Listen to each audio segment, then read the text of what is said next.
안녕하십니까. CJB 모닝와이드 화요일 아침에 인사드립니다.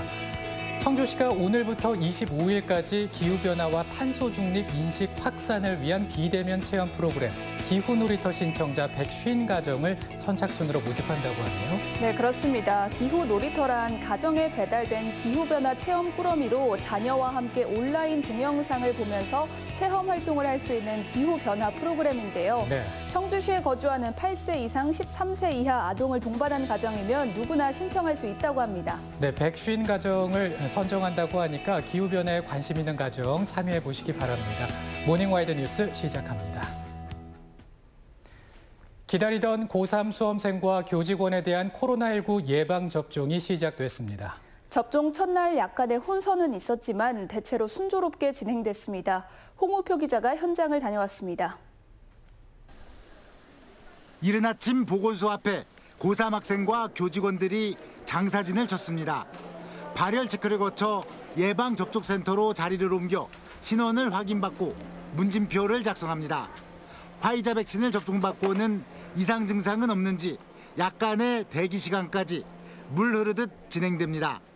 충북의 고3과 교직원 접종 대상자는 모두 2만 300여 명입니다. 불안보다는 안도의 목소리가 압도적이었습니다. 전날에 삼시세끼 잘 챙겨 먹고 일찍 자야지 이제 좀 다음날에 덜 아프다고 해서 전날에 좀 컨디션 조절 잘하려고 일부러 평소보다 일찍 자고 했던 것 같아요. 코로나가 엄중한 시국에 이렇게 먼저 예방접종을 맞게 되니까요. 심리적으로나 정서적으로 좀 안정이 되는 것 같습니다. 일부 접종 대상자들이 예약 날짜를 혼동해 미리 찾아오는 해프닝이 있었지만 보건소 측이 현장에서 즉석으로 예약 날짜를 변경해 접종을 진행하면서 큰 혼선은 빚어지지 않았습니다. 고3과 교직원들의 접종 동의율은 대략 97% 안팎으로 오는 30일까지 순차적으로 접종이 이루어집니다. 선생님들과 고3생들 물론 그 아이들과 접촉하는 모든 관계자들까지 접종을 마치고 이제 2학기에는 얼마 남지 않은 수능에 아주 전념할 수 있을 거라 생각됩니다. 내일은 속도가 좀 더 붙어 청주권에서만 2,500명에 대한 접종이 진행됩니다. 또 2차 접종이 다음 달 9일에 시작되면서 2학기 전면 등교 등 교육 정상화에 한 발짝 더 다가설 수 있게 됐습니다. CJB 홍우표입니다. 코로나19 사태가 4차 대유행으로 번지면서 경로당을 이용하는 어르신들이 하루하루 노심초사하고 있습니다.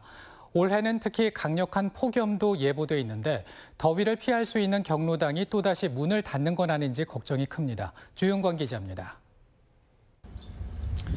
청주시 사창동의 한 경로당입니다. 지난해부터 수차례 폐쇄와 개방되기를 반복하다가 코로나19가 다소 잠잠했던 지난 5일부터 종일 문을 열고 있습니다. 같이 있어서 얼마나 좋아. 같이 있어갖고 시원하고. 선풍기 에어컨 시간도 잘 가고 여럿이 모이니까 집에서 그냥 고독하지. 하지만 하루하루가 가시방석입니다. 또다시 코로나19 감염자 숫자가 크게 늘면서 경로당이 다시 문을 닫을 수 있기 때문입니다. 특히 올여름은 한낮 기온이 40도에 육박하는 강력한 폭염도 예보돼 있어 더위를 피할 수 있는 경로당 운영이 어느 때보다 절실합니다. 자꾸 늘어나니까 그러다가 경로당 문 닫으면 어떻게 될까 걱정이 너무 크죠. 경로당 문을 안 닫기를 바라는 거 그것뿐입니다.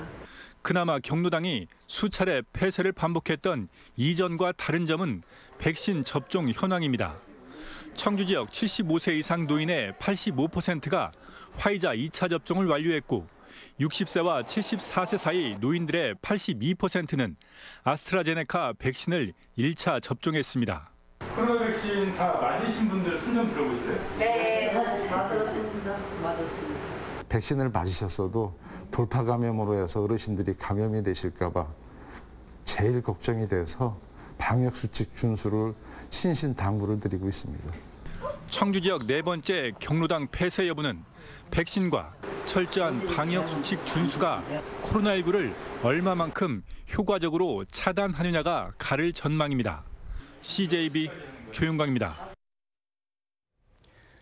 오창에 조성 중인 차세대 방사광 가속기 구축 사업이 순항하고 있습니다. 정부는 한국기초과학지원연구원을 가속기 구축 주관기관으로 선정했고 충청북도도 관련 인프라 구축에 속도를 내고 있습니다. 구준혜 기자입니다. 청주시 오창읍 후기리에서 차세대 방사광 가속기 부지 조성이 한창입니다. 중장비가 투입돼 토사를 쉴 새 없이 실어 나르고 문화재 발굴도 함께 진행 중입니다. 현재까지 35%의 공정률을 보이고 있습니다. 토사 제거 작업은 제가 서 있는 곳 6m 아래 안반층이 드러날 때까지 계속됩니다. 올해 말까지 가속기 부지를 완성할 예정입니다. 과학기술정보통신부는 지난 4월 예비 타당성 조사를 마친 데 이어 한국기초과학지원연구원을 가속기 구축 주관 기관으로 선정했습니다. 다음 달 말까지 공모 방식으로 사업 단장을 선발합니다. 단장의 역량에 따라 성공적 구축이 좌우될 전망입니다.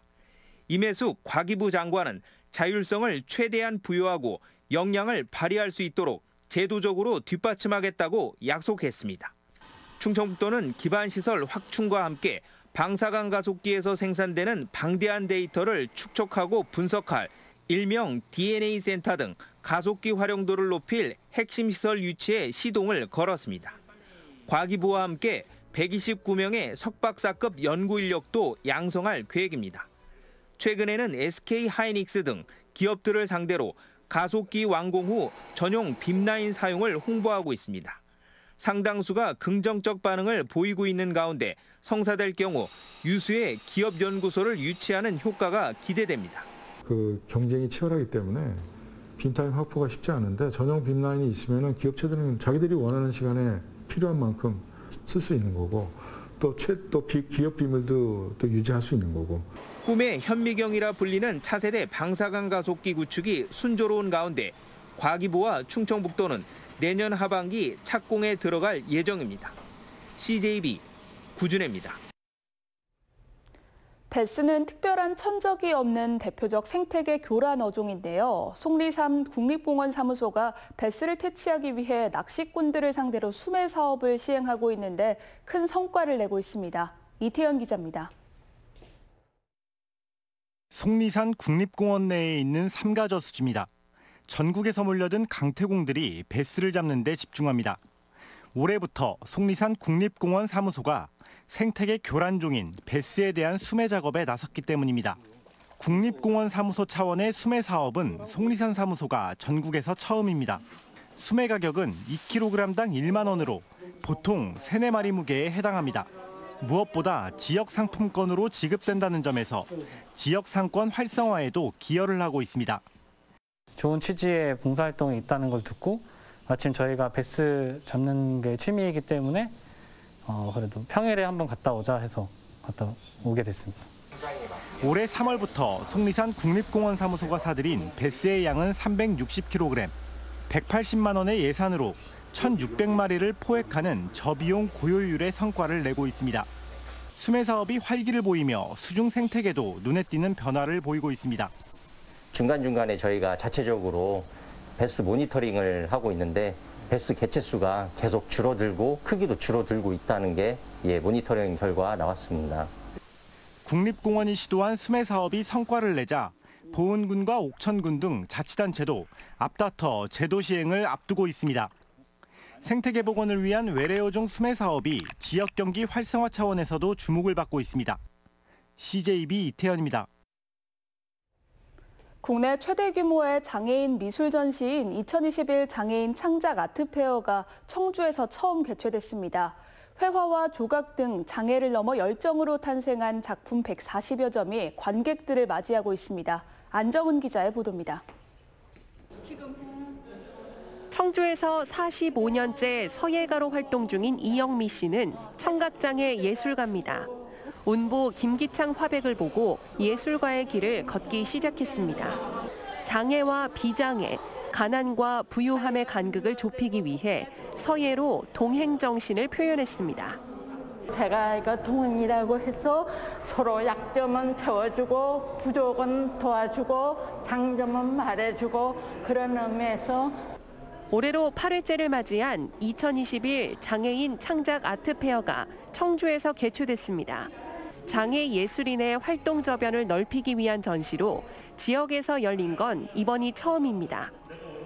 내가 예술 작품을 내면은 어떠한 장애인으로서의 편견이 다 무너지고 하나의 예술가 그리고 나라는 사람으로 인정을 받을 수 있기 때문에 그러한 부분에서 삶의 보람을 많이 느끼시고 코로나19 장기화로 예술계의 어려움과 함께 장애예술가의 설 자리도 갈수록 좁아지고 있습니다. 조직위는 보다 많은 장애예술가가 참여할 수 있도록 올해 별도의 심사 과정 없이 참가자 전원의 작품을 전시하기로 했습니다. 장애 작가들한테는 상당히 고무적이었고 그다음에 그들한테 용기를 주는 전시회이기 때문에 모쪼록 바라는데 많은 분들이 오셔서 전국 장애인 작가들의 작품 140여 점이 전시된 2021 장애인 창작 아트 페어는 이번 주 금요일까지 청주 예술의 전당에서 진행됩니다. CJB 안정은입니다.